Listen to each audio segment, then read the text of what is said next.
Jérémie 43. Dès que Jérémie eut fini de rapporter à tout le peuple toutes les paroles que l'Éternel leur Dieu l'avait chargé de leur transmettre, c'est-à-dire toutes les paroles rapportées ici, Azaria, fils de Hoshaya, et Johanan, fils de Caréa, et tous ces hommes orgueilleux répondirent à Jérémie. Tu mens. L'Éternel notre Dieu ne t'a pas chargé de nous dire, n'allez pas émigrer en Égypte. C'est Baruch, fils de Néria, qui t'excite contre nous. Il veut nous livrer aux Chaldéens pour qu'ils nous tuent ou qu'ils nous déportent à Babylone. Ainsi, Johanan, fils de Caréa, les chefs des troupes et le reste du peuple n'obéirent pas à l'Éternel. Ils ne restèrent pas au pays de Juda.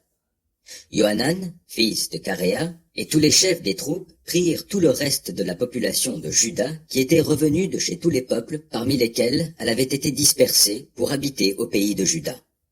Ils prirent les hommes, les femmes et les enfants, les filles du roi et toutes les personnes que Nebuzaradan, le chef des gardes, avait laissées aux soins de Guédalia, fils d'Ahikam, petit-fils de Shaphan, ainsi que le prophète Jérémie et Baruch, fils de Néria. Ils se rendirent en Égypte, désobéissant ainsi à l'Éternel. Ils allèrent jusqu'à Daphné. Alors, l'Éternel adressa la parole à Jérémie, à Daphné, en ces termes. Prends quelques grosses pierres et enfouis-les sous les yeux des Juifs, dans le sol argileux de la terrasse qui se trouve en face de l'entrée du palais du Pharaon, à Daphné.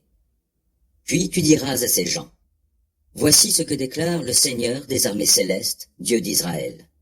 Je vais faire venir mon serviteur Nabuchodonosor, roi de Babylone, et j'installerai son trône au-dessus de ces pierres que j'ai enfouies. Il déploiera sa tente royale sur elles.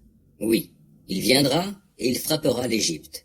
Il fera mourir ceux qui sont destinés à mourir, il déportera ceux qui sont destinés à la déportation, et il tuera par l'épée ceux qui sont destinés à périr par l'épée. Je mettrai le feu au temple des dieux des Égyptiens. Il brûlera les temples et les idoles seront emportées en captivité. Il s'enveloppera de l'Égypte comme un berger s'enveloppe dans son manteau.